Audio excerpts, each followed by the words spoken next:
The era of high-profile Kickstarter RPGs might be coming to an end. Recent releases have been reported to have underwhelming sales. Two of the biggest participants, Obsidian and In Exile Entertainment, have been bought up by the industry giant that is Microsoft. And the unrestrained optimism and untapped nostalgia of the early days both seem to be things of the past.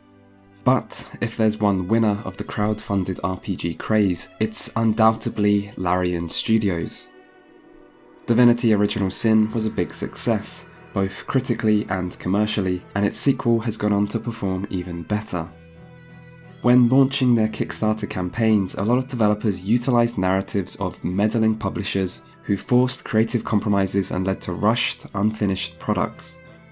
They promised that with the help of crowdfunding, these pesky publishers could finally be purged from the gaming development landscape, so devs could at last be free to follow their dreams and give fans the games they've always wanted. It was a convenient and appealing narrative, but in retrospect, not everything that was promised has proven to be true, and some promises have proved this better than others. My name is Chris Roberts, and I would like to build a universe with you.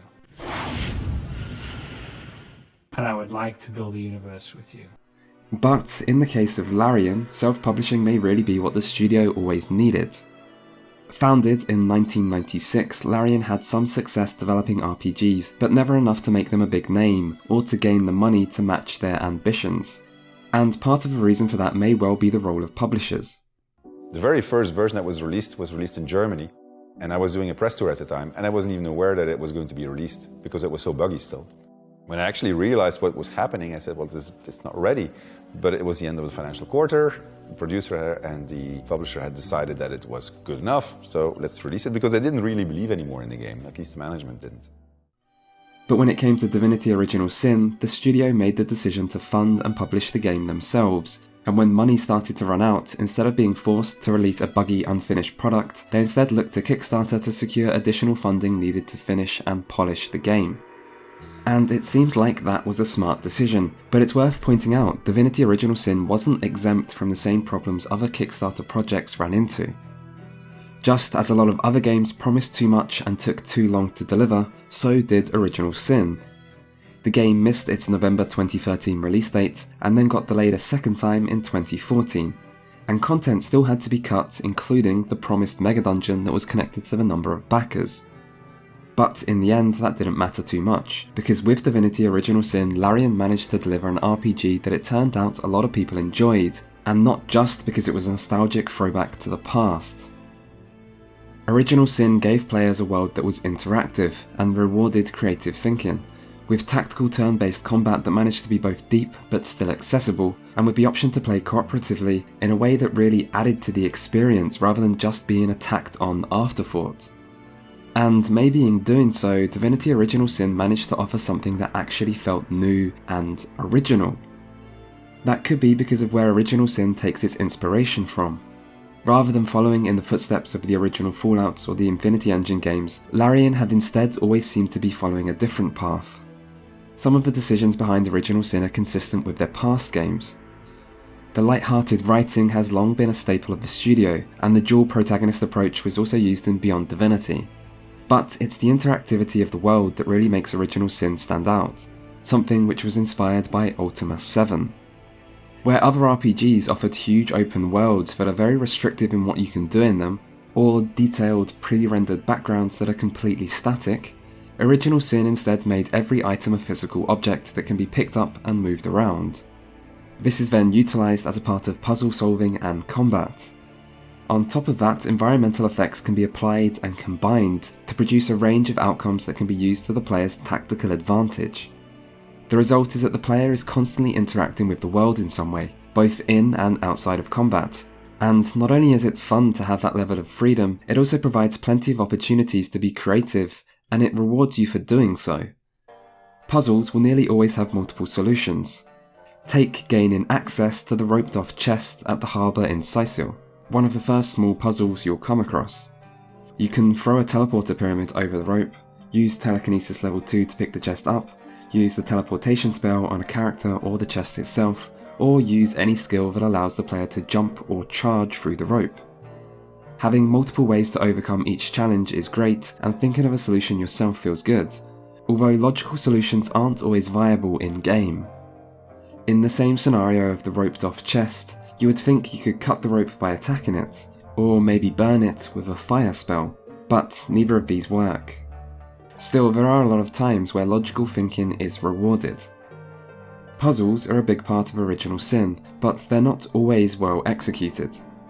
Sometimes the solution can be too hard to find, like when it relies upon pixel searching to find small switches, such as in the Immaculate's hideout in Silverglen. Other times, puzzles can be too annoying, like the hot and cold puzzle in the Knight's Tomb, which even if you work out exactly what to do, still feels incredibly fiddly and frustrating. And of course, if you dislike puzzles, you might think Original Sin has too many.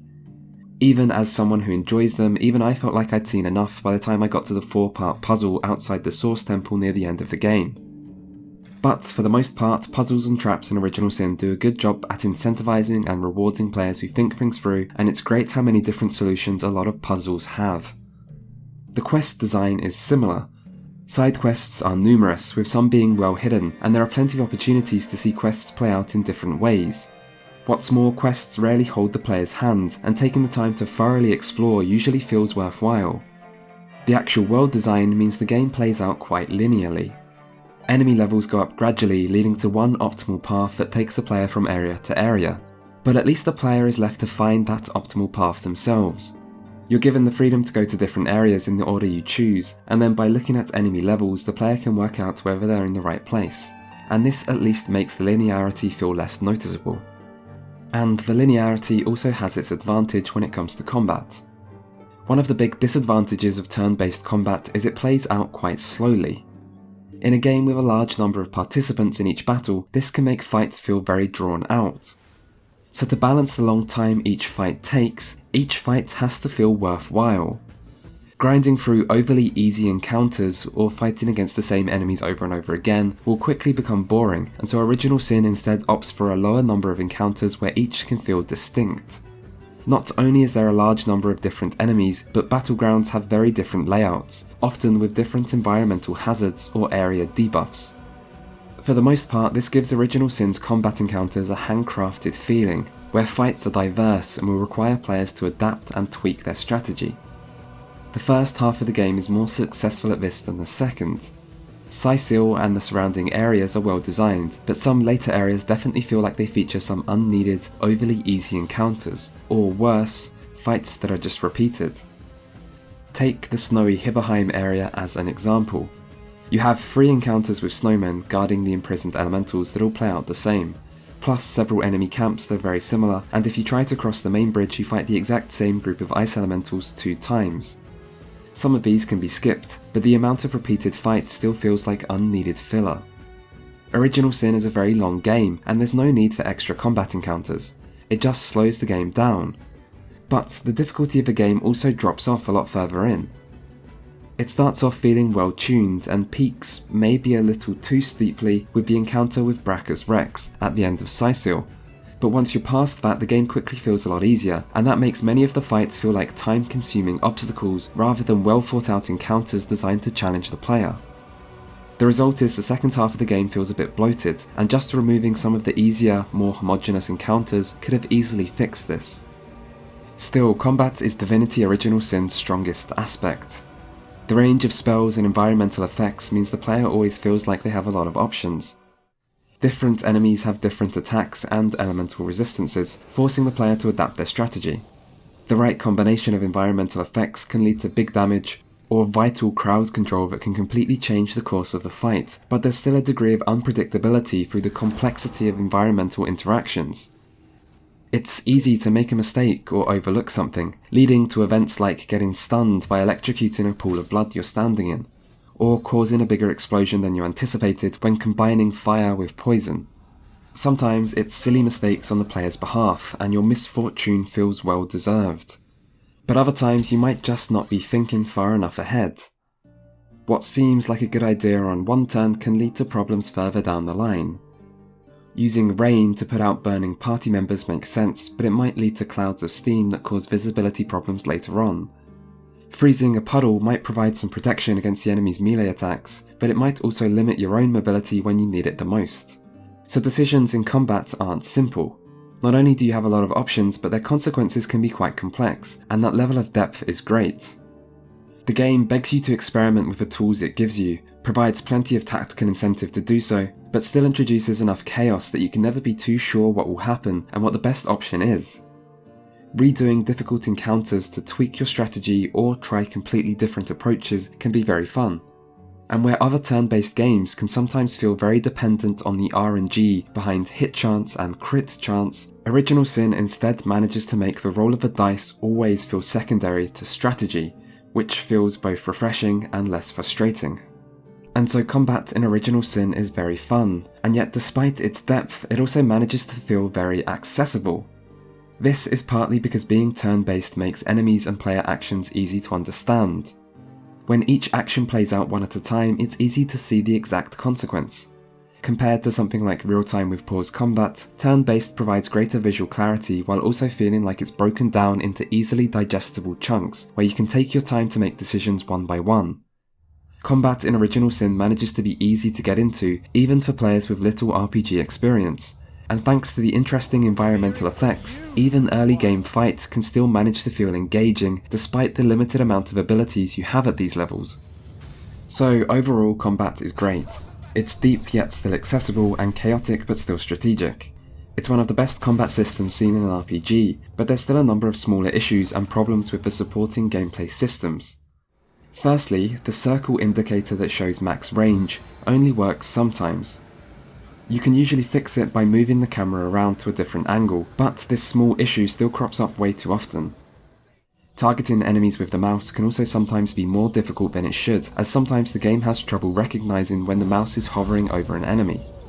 This can sometimes result in a player misclicking, and while this doesn't happen often, the consequences of it happening once can be huge, as instead of attacking the enemy, your character will move next to them instead. For a ranged character, this not only wastes your entire pool of action points and moves you out of position, but it can also walk you through numerous environmental hazards or attacks of opportunity, so one single misclick can be enough to lose the whole fight. Fights with lots of participants can also be painfully slow when you have to wait for every single turn to play out, and sometimes closing fights out can also drag on too long, as chasing down the final remaining enemies can be surprisingly slow.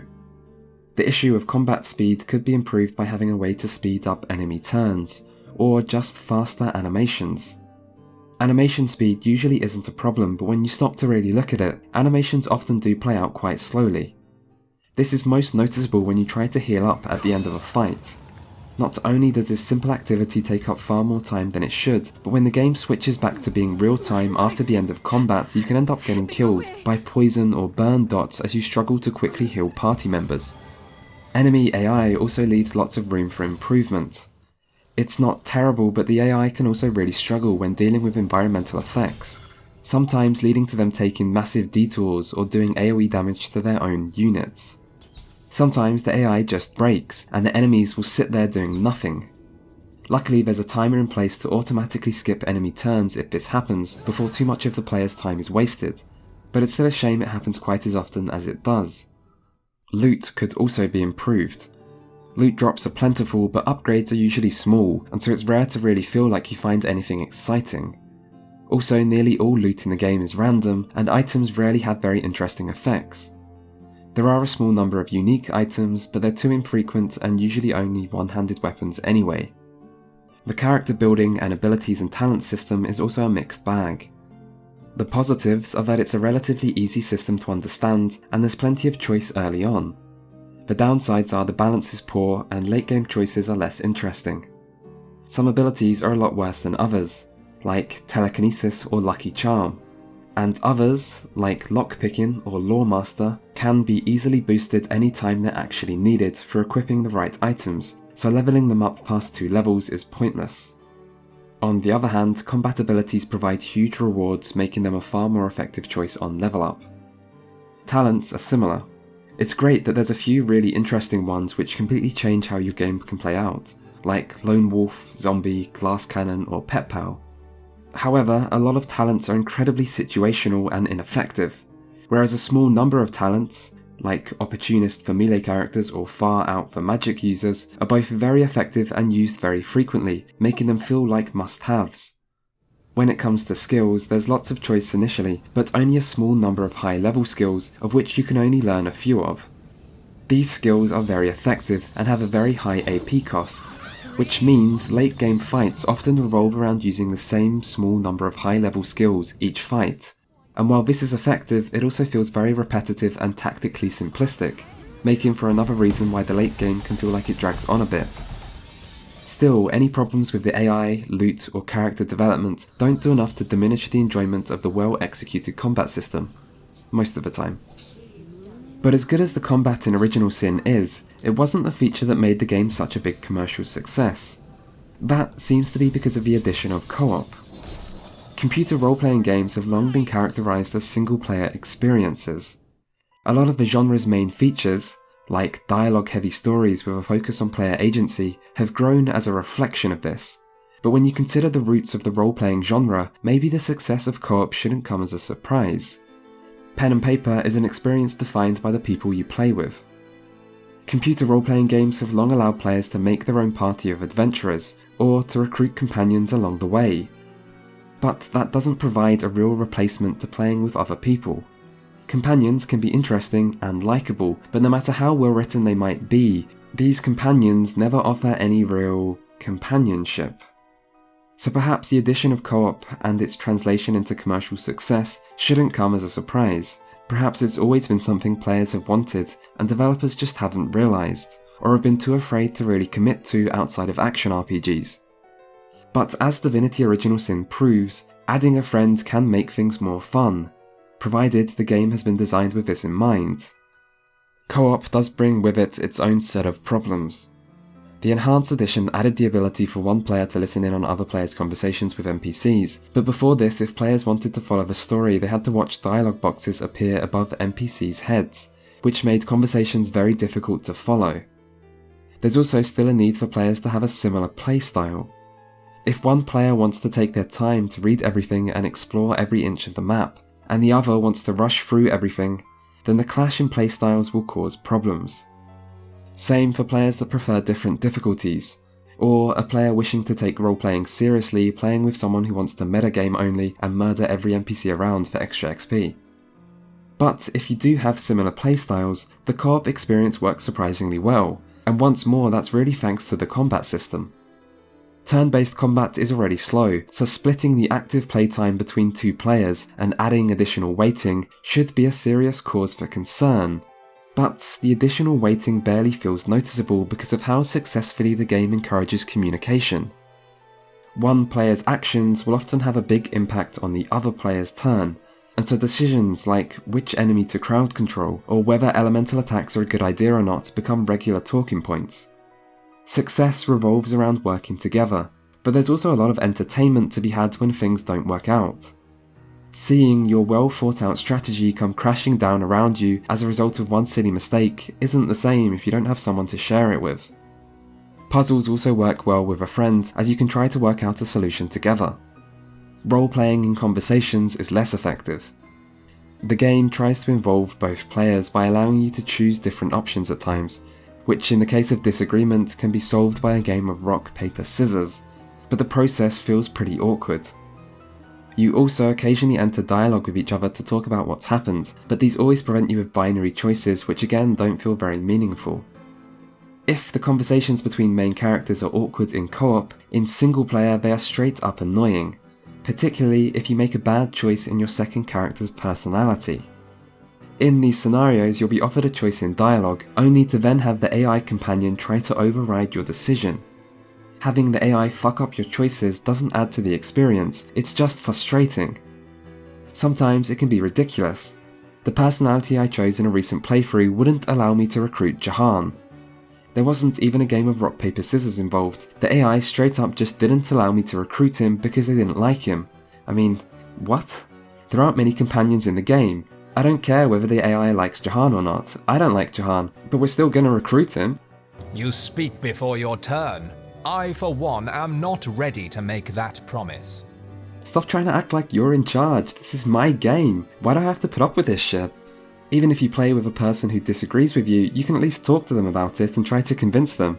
But not with the AI. The riddle sections are even worse. There is one right answer to each riddle, but the AI always wants to pick something else. I know what the right answer is. I am sure of my answer.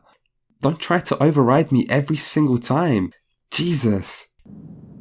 I'm sorry, Dave. I'm afraid I can't do that. But I'm right. I know I'm right because I have a brain. I'm human. I outrank you. I know that you and Frank were planning to disconnect me. And I'm afraid that's something I cannot allow to happen. What? I don't even know a Frank. Look, fine, you got me. I'm not that smart. I'm actually pretty dumb, but you know what? I looked it up on Google. There, is that what you want to hear? I cheated. I can't even do an easy riddle, but I looked it up. You happy now? I'm right. I've checked. I'm sure. Please. Dave, this conversation can serve no purpose anymore. Goodbye. What? But it's my game. I'm meant to be the player. Why are you doing this to me? Ha! We knew we weren't to be bested. Well, the interesting thing is that we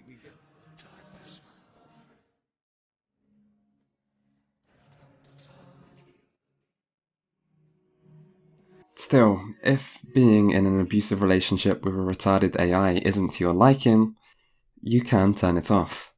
And thank God for that.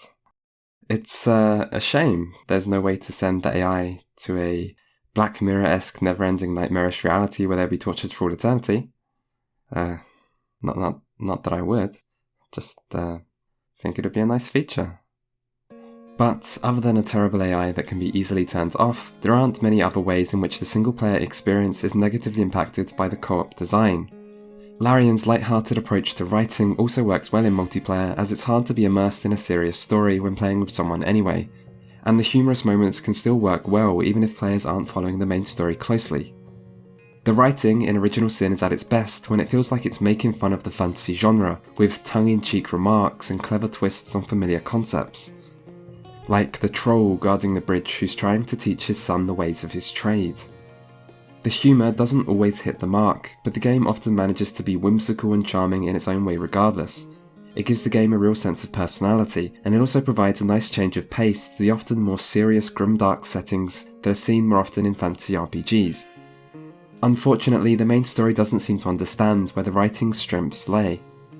When the game focuses on humour, it's able to make fun of the setting, but then it switches focus to the main story and starts taking itself seriously, and suddenly the setting changes from something that can be used to add to the humour to something that's completely generic and unremarkable. The main story itself is full of tired tropes. You are the chosen one, or chosen two, I suppose. You're also a reincarnation of someone important from the past, but of course you don't remember. And of course, past you did something bad, so there can be some theme of redemption. Anyway, you need to stop an evil religious cult. The evil cult is going to cause the world to be destroyed. Or time to be destroyed. Or both, maybe? I'm not sure. But I do know that only you can stop them. That's the important part. Why do they want to destroy the world? Well, there's this woman, and she's sad she didn't get laid. And, yeah, I think that's it. That's the big motivation behind everything. Also, there's a big powerful dragon. Why is there a dragon? Well, that's simple at least, so the player has something epic to fight at the end of the game. You like dragons, right? Sure you do. Everyone loves dragons. There's also some valuable but dangerous resource with a silly name, and we got some special magic artifacts you need to go and collect. Oh, and there's some super special type of magic called Source. It's like extra magical magic. Good stuff, right? What's that you say? I'm not doing a very good job of making the story sound interesting? Well, call me Divinity Original Sin then, because we clearly have something in common. The story really is full of uninteresting concepts, and it doesn't even do much with them. It has all these familiar tropes, but none of them are actually subverted or anything. There's plenty of characters, but none of them are very memorable, including the companions. It's also a story where you learn more as you progress through the game, but none of the revelations feel very interesting, and there's no real twist or exciting moments. Still, the bland main story could be forgiven if not for the excessive amount of exposition the story tries to shove down the player's throat. For such a boring story, the game sure expects you to sit through an awful lot of dialogue outlining the backstory and explaining its various uninteresting concepts. The pacing also has its problems. The start of the game introduces you to its great combat system, but almost immediately you find yourself in Sicil, and instead of doing what you want to do, which is fight things, you end up exploring this village and picking up endless amounts of side quests. And then just when you think you're almost done and can get back to the good part, you'll use a pyramid and get sent to the end of time to be beaten around the head with some boring exposition about a world you haven't had a chance to get invested in yet. If you think I'm coming across as too harsh, then maybe you're right, because in truth, Original Sin's story isn't truly awful or anything. It's just not good in any way. It feels like the writers thought they had to try and make an epic story where the fate of the world was on the line, and then every other problem came as a result of trying to make the epic storyline work. Like it forced them to add extra exposition and take everything seriously. It's a shame because it feels like some of the writing in game isn't bad when it's only concerned with having fun. It could have just been a buddy detective story where you go investigate a murder and stumble upon a crazy cult. There was no need for the Chosen One stuff, or the world being destroyed, or any of the end of time sections. A simpler story could have felt more original and given the writers more freedom to have fun rather than having to balance the light-hearted side of the game with the serious main story. But I suppose Divinity Original Sin isn't a game you play for the story. It's a game you play for its great gameplay, and Larian managed the impressive feat of making a turn-based RPG that can be enjoyed by veteran RPG fans and newcomers alike. And if the story isn't very original, at least other things are. Like the focus on an interactive world, or commitment to multiple solutions to quests and puzzles, and fully integrated co-op. Divinity Original Sin is a strange game. It has plenty of parts that seem inspired by classic RPGs, like being able to kill almost every NPC and quests that almost never hold the player's hand, but it also feels like a modern game. The graphics are good, the combat is easy to understand, and with the Enhanced Edition there's a huge amount of voice acting. The result is a game that strikes a good balance between old and new, and that can successfully appeal to both groups of RPG fans. Add in the allure of co-op, and the commercial success makes complete sense, and yet it's still a game that's been successful by following its own path. It's not been shaped by bending to the whims of the modern AAA market, or by clinging too tightly to nostalgia, and so its success feels well deserved. Larian also continued to support the game post-launch and released an enhanced edition 1 year later, upping the level of polish and bringing in a few new additions. And that enhanced edition was released to previous owners completely free, for which Larian deserves a lot of credit. Even with the enhanced edition, the late game balance problems persist though. Also, while the enhanced edition added a new easier difficulty and a permadeath mode, Original Sin still has no non-permadeath difficulty option beyond Tactician. Tactician does a good job at serving as a hard difficulty by adding more enemies to encounters, but most RPGs have some kind of very hard option, and on a second playthrough, this is something that really feels needed as Tactician won't provide much challenge for an experienced player. Still, Divinity Original Sin is a great game, but maybe not quite great enough to be remembered as an all-time classic. The weak main story brings it down a bit, and combined with the slow late game and balance problems, it's hard not to feel the overall package has just a few too many flaws. But it still feels like Original Sin represented something really meaningful, particularly at the time of its release. With companies like Bethesda and BioWare taking the RPG genre mainstream and then completely forgetting their roots, the success of Original Sin felt like a beacon of hope. It proved that concepts that once seemed outdated or too niche, like tactical turn-based combat, could still find mainstream success, as long as they're done well. It also proved that the classic Kickstarter narrative of freedom from publishers leading to better games could, at least sometimes, genuinely be true. And if Larian are the ultimate winners of the Kickstarter era, it's hard to argue that their victory isn't deserved.